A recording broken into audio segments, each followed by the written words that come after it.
wabarakatuh. Perkenalkan, nama saya Muhammad Nasir Sadzili, NIM 23050040 dari kelompok 5. Assalamualaikum warahmatullahi wabarakatuh. Perkenalkan, nama saya Dika Hermawan dengan NIM 23050020. Di sini saya sebagai kelompok 5. Halo, perkenalkan nama saya Yescegi Ahmadwifa. Saya dari kelompok 5. Sebelumnya izin memperkenalkan diri. Perkenalkan, nama saya Yanuar Dimas Saputra, NIM 23050021. Saya dari kelompok 5 yang akan membahas cekungan Jawa Timur Utara.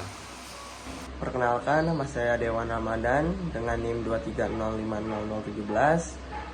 Saya dari kelompok 5. Di sini saya akan menjelaskan yang pertama, yaitu pendahuluan. Cekungan Jawa Timur laut terletak di antara Keraton Sunda di utara dan busur vulkanik di selatan menggunakan aksal Jawa. Cekungan ini dapat diklasifikasikan sebagai cekungan busur belakang klasik. Cekungan ini sebagian besar terdiri dari paparan daratan yang menurun perlahan ke selatan, yang ditutupi oleh bagian stratigrafi yang relatif tipis, rata-rata kurang dari 6.000 kaki. Nah, sebaliknya area cekungan yang dalam mengandung lebih dari 30.000 kaki sedimen. Cekungan Jawa ini dipisahkan dari cekungan Jawa Barat oleh lengkungan Karimun Jawa dan dibatasi di selatan oleh busur vulkanik Jawa.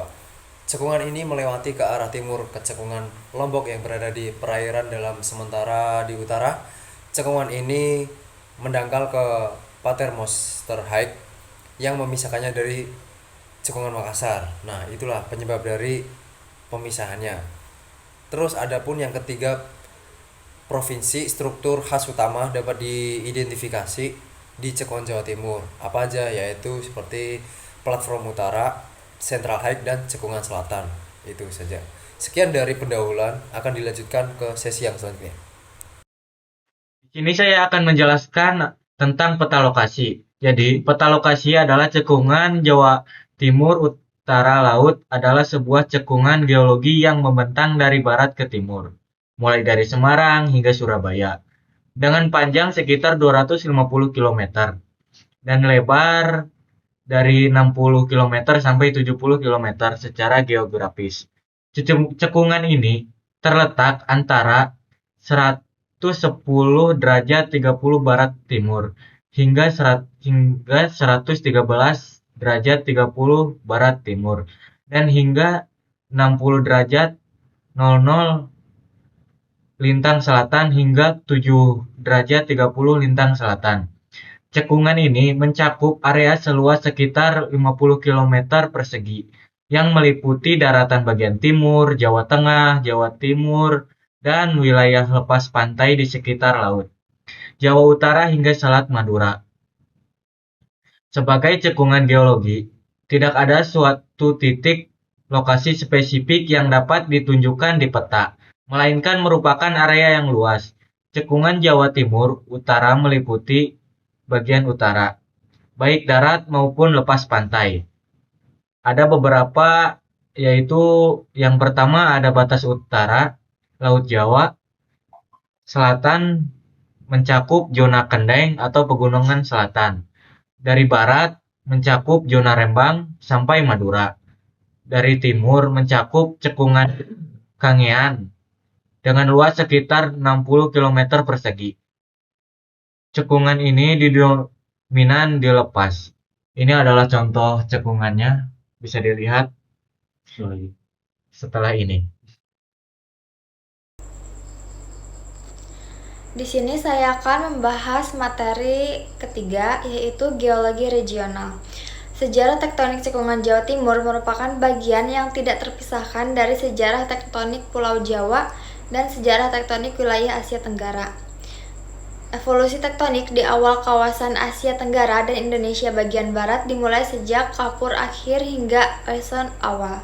Sebuah pecahan benua di selatan yang kemungkinan terlepas dari super benua Gondwana bergerak ke arah timur laut menuju kompleks penunjaman jalur Lok Ulo Meratus yang berumur Kapur akhir hingga Tersier awal. Geologi regional atau setting tektonik. Ada Yang pertama ada busur belakang aktif, yaitu cekungan busur belakang atau Black Arc Basin yang aktif sejak Oligosen awal. Yang kedua ada subduksi lempeng atau terbentuknya akibat tersubsidi lempeng Indo-Australia di bawah lempeng Sunda. Dan selanjutnya ada pengendapan sedimen. Pengendapan sedimen tebal mencapai lebih dari 6.000 meter. Dan yang terakhir ada pengaruh kompresi, yaitu dipengaruhi kompresi NESW Pliocene akhir yang menyebabkan struktur lipatan dan sesar. Materi selanjutnya akan dilanjutkan oleh teman saya, dan berikut ada contoh gambarnya. Oke, di sini saya akan menjelaskan terkait stratigrafi dari cekungan Jawa Timur Utara sendiri. Berikut ada gambarnya sendiri, yaitu di cekungan Jawa Timur Utara ini ada beberapa formasi pada stratigrafinya, yaitu yang pertama ada formasi ngimbang. Formasi ini terletak tidak selaras di atas batuan pratersier.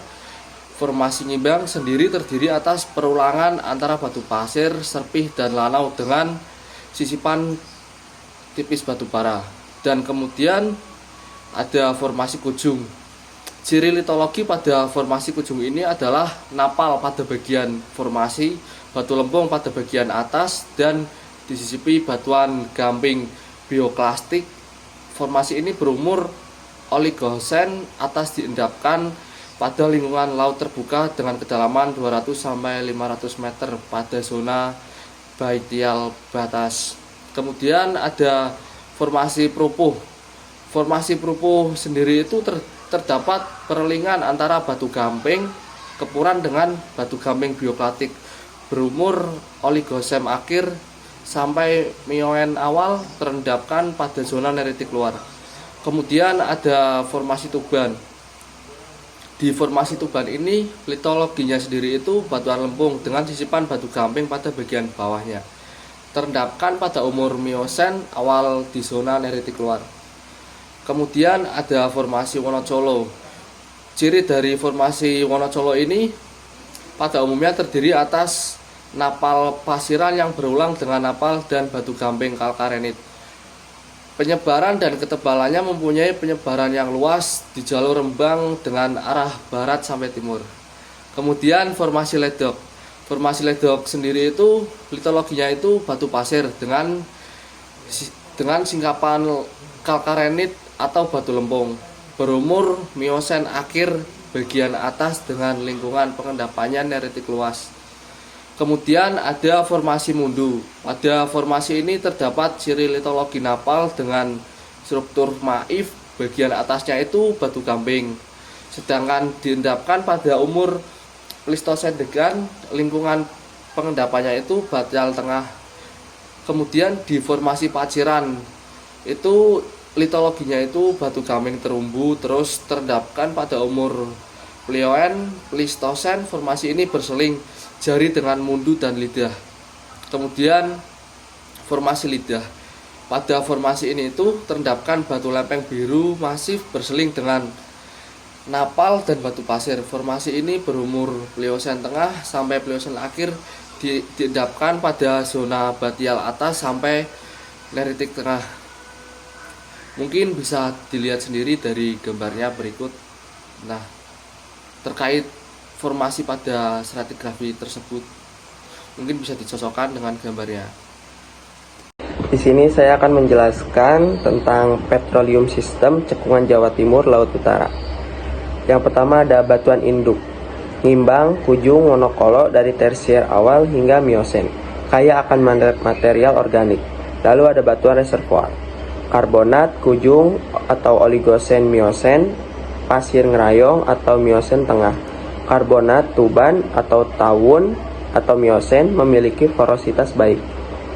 Lalu yang ketiga ada perangkap, anticline inversi atau neogen, perangkap stratigrafi atau terumbu kujung, dan sesar penutup efektif. Dan yang terakhir ada batuan penutup, serpi dari formasi Wonokolo, formasi lidah, dan formasi mundu dengan integritas tinggi. Sistem petroleum ini yang lengkap menjadikan cekungan Jawa Timur Laut sangat menarik untuk eksplorasi. Oke, di sini saya akan menjelaskan yang keenam, yaitu contoh lapangan. Contoh lapangan itu ditemukan lapangan Banyu Urip tahun 2001 oleh ExxonMobil. Cadangan awal minyak terbukti lebih dari 700 juta barel. Yang kedua yaitu produksi puncak Banyu Urip mencapai lebih dari 220.000 ppod pada 2018. Selanjutnya ada lapangan gas Jambaran sampai Tuang Biru dengan cadangan 2,5 TCF, target produksi 315 mmSCFD. Selanjutnya ada fokus pada reservoir karbonat Kunjungan dan Batu Pasir Ngerayong menunjukkan potensi besar di cekungan ini. Adapun referensi dari materi kita cekungan Jawa Timur Utara dapat dilihat dari layar berikut ini. Do ba do ba do ba do ba do ba do ba do ba do do ba do.